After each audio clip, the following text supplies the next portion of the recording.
جلدی سے یہ کر لو، جلدی سے وہ کرو، ہافڑ تافڑ میں سارا کچھ ہو رہا ہے. اور اگر آج آپ اس چیز کو سمجھتے ہوئے اپنے بچوں کے ساتھ بیٹھ کے انہیں ایونٹ مینجمنٹ اسکل دیتے ہیں تو یقین مانیے اس سے بہت زیادہ فرق پڑے گا. اور اگر آپ اس کورس میں دلچسپی رکھتے ہوں گے تو آپ ہم دیے گئے نمبر کے اوپر ہم سے آپ رابطہ کر سکتے ہیں. ہم آپ کے بچوں کو ایونٹ مینیج کرنا سکھائیں گے، چونکہ یہ لائف اسکل ہے، یہ کوئی عام اسکل نہیں ہے، یہ لائف اسکل ہے. اور اگر آپ سمجھتے کہ نہیں، آپ جہاں بھی رہتے ہیں آپ سمجھتے کہ ایونٹ مینجمنٹ کے کورس کی ہمیں کوئی اتنی زیادہ ضرورت نہیں ہے، کہیں سے جا کے کرنے کی، یہ تو روز کی بات ہے، تو اس سے بڑھ کر تو کوئی بات نہیں ہے. اگر آپ ہی اس بات کا احساس کر لیں اور اپنے بچوں کو ایونٹ مینجمنٹ کرنا سکھائیں بچپن سے ہی. جب آپ کے بچے چھوٹے، میں آپ کو بات بتاؤں، یہ جو سحر اور افطار کا ٹائم ہوتا ہے، اگر آپ کے بچے اس وقت اٹھ جاتے ہیں اور آپ اپنے بچوں سے پلیٹس منگواتے ہیں، پلیٹس رکھواتے ہیں، ٹیبل لگواتے ہیں، برتن واپسی پہ جب فری ہو جاتے ہیں اٹھواتے ہیں، برتن لگواتے ہیں، تو یہ بھی تو ایک ایونٹ ہے نا جس کو آپ مینیج کرنا ان کو سکھا رہے ہیں. آپ نے اکثر دیکھا ہوگا آخر وقت میں بھاگ رہی ہوتی ہے ایک عورت، وہ پکوڑے بھی اس نے وہاں سے اٹھا کے لانے، اور بچے مشٹنڈے آرام سے بیٹھے ہوتے ہیں کھانے کے لیے وہاں پر. وہ ماں کا ہاتھ نہیں بٹا رہے ہوتے. زیادہ بہن کو ڈانٹ پڑ رہی ہوتی کہ تم اٹھ کے کام کر لو، جیسے مردوں نے تو کام ہی نہیں کرنا ہوتا. تو اس وقت اگر آپ اپنے بچوں کو کہتے ہیں کہ شام کا ٹائم ہے، کوئی بیٹھا فروٹ چاٹ بنوا رہا ہے، بنا سکتا ہے. مثلا 2 بھائی مل کے اپنے بیٹھے فروٹ چاٹ بنا رہے ہیں، ادھر ماما کچھ اور کام کر رہی ہیں، ادھر بہن کچھ اور کام کر رہی ہیں. یہ سارے جب مل کر ایک ایونٹ کو مینیج کرتے ہیں تو کبھی کوئی پرابلم نہیں ہوتا.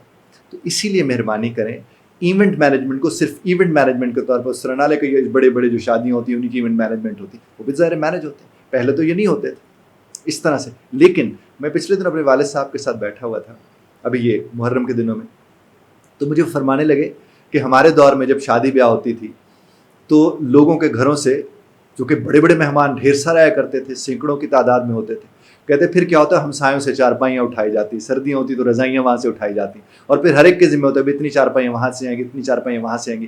وہ آنا اور پہلے سے اکٹھا ہونا شروع ہو جاتا تھا.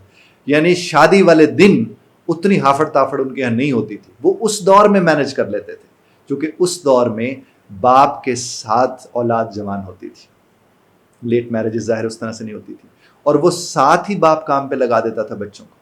وہ چاہے کھیتی پر لے جانا ہو، وہ چاہے گھاس کاٹنا ہو، وہ چاہے چارہ بنانا اور چارہ ڈالنا ہو، وہ شروع دن سے ان کو انگیج کر لیتے تھے، ذمہ دار بنا دیتے تھے. ہم تو اپنے بچوں کو اس طرح سے ذمہ دار بناتے نہیں، بلکہ بچوں کو بطور ذمہ داری اپنے ساتھ لگائے رکھتے ایک لمبا عرصہ، اور وہ جب جوانی کو بھی کراس کر جاتے ہیں، وہ نوجوانی ختم ہو چکی ہوتی ہے، تب تک بھی وہ ہماری ذمہ داری ہوتے ہیں.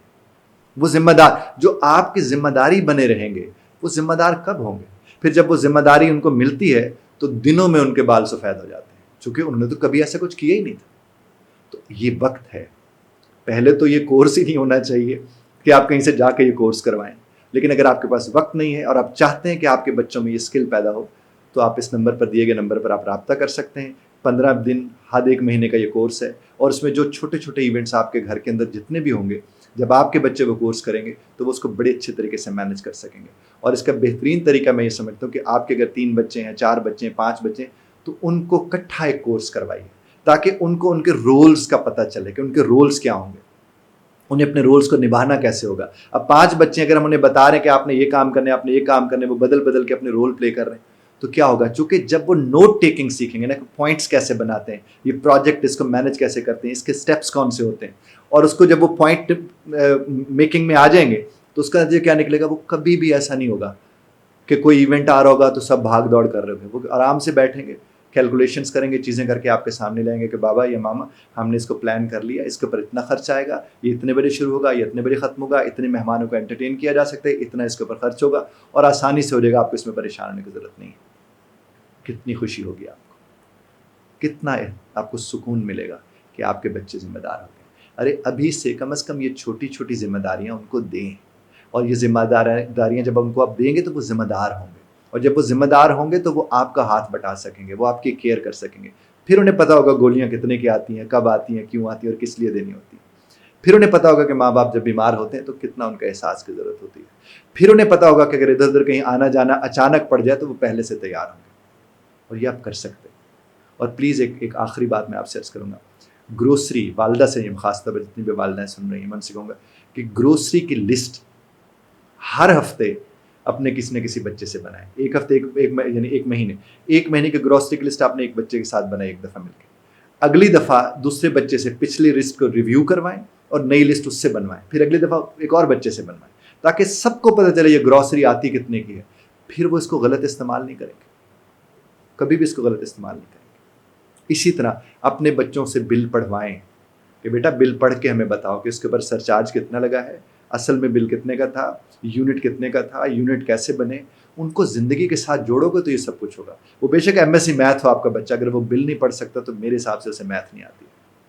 رب کائنات ہمیں اور آپ کو سمجھنے اور سمجھانے کی توفیق عطا فرمائے۔ اختلاف رائے کا حق آپ محفوظ رکھتے ہیں، بدرت طرز اختلاف رائے کا خیال رکھیے گا۔